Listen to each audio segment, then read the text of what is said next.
Just your thoughts on that game. It seems like it was one of the more complete efforts in a season that you've had a few of those. Yeah, no, it was. It was, again, I think we came out against Air Force and we were very businesslike and really efficient. And I thought tonight that was the same thing. Our defense was really, really solid through 40 minutes. And I think Nevada, they're an athletic team that can be scary if you just let them do what they want to do and get the shots they want to take, because they got some guys that can go off.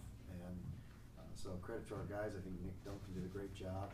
He was not feeling that great, but he was locked into Garden West, who's just been, like I said earlier, a monster on the boards. He's been Ryan Watkins as far as keeping him off the boards, and I think Nick had a really good effort tonight with that. You mentioned the defensive effort, but also it just seems like offensively, just a lot of things for 40 minutes. It was just working pretty well. Yeah, 17 assists on 30 field goals are pretty efficient, and I think our guys had a nice pace to them and moved the ball, and again, we go 10 for 23 from three, and probably our best three-point shooter goes 1 for 6. So, great effort by all our guys. But I like the fact that there were 17 assists. Derek got 7 of them, 1 turnover. That's he just had a great pace about him, and good intensity, and just made the game look easy. Derek, I thought Derek did a good job with that. You know your team as well as anyone. So after what happened Wednesday, did you kind of have in the back of your mind that it was going to maybe flip the other way sooner than later? In what way? In you shoot 1 of 18. No, I don't even. That wasn't a second thought. If I start clinching when guys shoot threes and you don't make them, so they know they got the green light. They know they're great shooters, and I didn't even give that a second thought. Coach, 20 overall wins, 10 wins in conference. Do either of those numbers mean anything? Yeah, now that it was pointed out to me yesterday that it does. It means a lot. I mean, we've had 20 wins 4 out of 5 years, and that's a great milestone. And then we really push our guys as far as continuous improvement, and I think our program's showing that too, not just the individuals, but the whole overall program. We're getting better crowds, and there's a great atmosphere today. It was a lot of fun. I think we got 80 minutes left of play here at Taco Bell Arena, and 80 minutes left of Derek Marks and those seniors, and so I hope people can come out. I know it's a late one, take a nap. Again, I'll write any notes for kids that miss school, but let's get everybody out and create that atmosphere, because we need that atmosphere for New Mexico. They're tough. They're a tough out always. Coach, Derek was 8 for 12 from the field, 7 assists, but more importantly, it looks like he only played 27 minutes. Was that nice to give him a rest after he's been carrying it? He did. He looked pretty tired a little bit, and so we do need. He's been saddled up, and just just all the stuff, just having to bring the ball up and then get us in offense and then score. So he just looked like it. He was a lot more comfortable again out there as far as being able to just be Derek. And you mentioned the atmosphere. Do you think the guys get a kick out of having the whole football team here and having their friends to watch? Absolutely, no question, and that means a lot. And our football program's awesome. They support us. Hars come. I've had Hars come in and talk to the team, and we're buddies with Juice, and all their staff is just so great, and their players are awesome that way. And so there's a great. We support them all as much as we can. They support us as much as they can, and so it's an awesome relationship, and it was pretty neat. I wish I could have stayed out there and watched that whole halftime thing. That was pretty cool. That was a great ovation they got. I got to see that, so it's special. Nick went back to the locker room late in the first half and came back, but it didn't look like there was anything there with him. No, there's none. He just got hit in the head, and we're always precautious about the hitting the heads, but he wasn't feeling great to start the day. He just, like you said, he was a little sluggish, and when Nick's a step slow, So I think that's. But like I said, credit to him. He played through it and did a great job defensively on West. Wacker got 14 minutes tonight. That was good. How did he look to you out there? He looked like he was in a little bit of a hurry, because he's not a 4 turnover guy, and those are all assists if he just slows down and gets a little more comfortable. And all those things are freshmen just get more and more comfortable. And David and Chandler are young, but it's really good to get them out there a lot of minutes. It seems like James and Derek played off each other really well tonight. They kind of fed off each other, and Derek was finding him for some pretty easy baskets. I mean, how what's their rapport like from your point? Yeah, they have really kind of gelled, and they have a good feel for where each other are. And Derek's seeing the floor so well, and when you're seeing the floor and James cuts so well, that and Derek can react to it pretty well. He had a great pass against their zone at one time. No, they're playing great together, and I think that's the whole team though. They're just more comfortable with each other, and I think we're seeing that. You mentioned the 3-point shooting, but also that sort of stuff, the cuts and the getting to the basket. It seems like that was really strong. Some one of the better efforts lately. Yeah, no, I think so too. It was, we had a couple minutes where we were just a little stagnant against the zone, and part of that too is different combinations against the zone are better, and sometimes they catch you with not a great combination against the zone, but I would say that was the only negative, is that we just had like 3 or 4 bad possessions against the zone. Other than that, we were pretty efficient. How do you think how valuable has Iggy been? It seems like guys get suspended, guys get hurt. He's not the first 2 or 3 guys fans will name when they're just rolling off the roster, but how valuable has he been to you guys this year?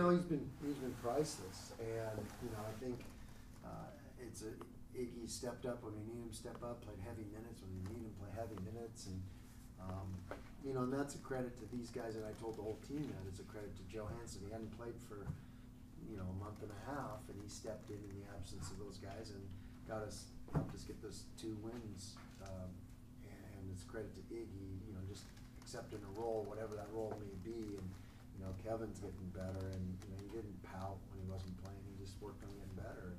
So it's really reflects their character, all of them, and it reflects this team of that's why we're good right now. That's why we're winning games. We got a bunch of guys that care about the team. How do you think you dealt with their physicality? This is a physical team. AJ West is a monster down there. Yeah. How do you think you dealt with it? I think it doesn't. We're a funny team that way. We look like we're getting pushed around. Look like we're getting pushed around. Somehow we come out with the ball. I don't know. Our guys do a pretty good job of scrapping, and we block some shots, and then we kind of outnumber. We feel like we got to outnumber you on the glass because we're not going to outsize you. Is this team tougher than it looks from the outside? Because it's kind of a small team. People feel like they're a little bit soft. They're not soft, are they? No, I wouldn't classify them as that. No, we won't allow that. They won't get to play if they are. So, we'll find 5 guys that aren't, that are tough, and I think it's kind of contagious throughout the team. So they are, they got a grit to them, no question. I mean, you hold 4 teams in the league to 40 points. You got some grit to you. You're doing something defensively. I mean, that's never happened here. And, there's been some great defensive coaches, great defensive teams here. So for us to do it is pretty neat. And that's why we won 10 out of 11. I mean, just to be a coach, you want your teams to be playing well and maybe their best ball at this point of the season. Yeah. Nice to see it in action, or do you feel that that's what's going on? Yeah, absolutely. And then we got a lot of guys contributing too. So that's, we got a lot of guys getting better right in front of our eyes. So that, that's really good. And that's what we need to go forward in this league. There late with James and the Nevada guy, the little altercation, you came and sat him down. Is that just indicative of his competitive nature? Is that just the juices flowing? Well, I think it's also indicative of that James become a real player. And when you're a great player, sometimes you have a target. Some guys are going to go after you, and so he just has to adjust to that and get used to it, and that's what can happen. And he's got to keep his head, and he's having such a great game, he can't let that affect it in any way. You've seen that develop, teams start to target him a little bit more, be a little bit more physical with him? I don't know. It's like he's slippery. I don't know if he can be. I don't know if he can. He's one of those guys that, there's some running backs you can't get a clean hit on, and he's kind of like that. When you talk to your buddies throughout the league and you text other coaches, what do they tell you about James Webb when they're studying him on tape now? Well, you don't ever talk to the coaches in your league about your team. I mean, you just don't. They don't send you a text like, "Wow, that Webb kid, Leon. Geez, you're really you're hearing a lot of that out there. No question. Like, who is he? Where did you get him? What no question. You're hearing that because he just continues to improve, and has become, like you said, he's become a big weapon. And so I'm hearing that all over the place. But from the buddies that are coaching other teams, not in our league. Though. Tad Boyle, right? For sure. Yeah, Tad is. Because He's loved it before he even we started playing here. scrimmaged Tad last year, Right. and we played like a fifth quarter, so James could play because he was a redshirt, and Tad pointed him out. I was like, I like that guy. He's gonna be good. And I'm like, who? Because he was redshirt, and sure enough, that was no question. Do you know anything about James's story? How he ended up from Georgia to NIC, and how did you guys find him up there? Like, I do know his story because yes, we recruited him. well, I mean, do you know from how he got to didn't just NIC? show up at campus. We put him at NIC.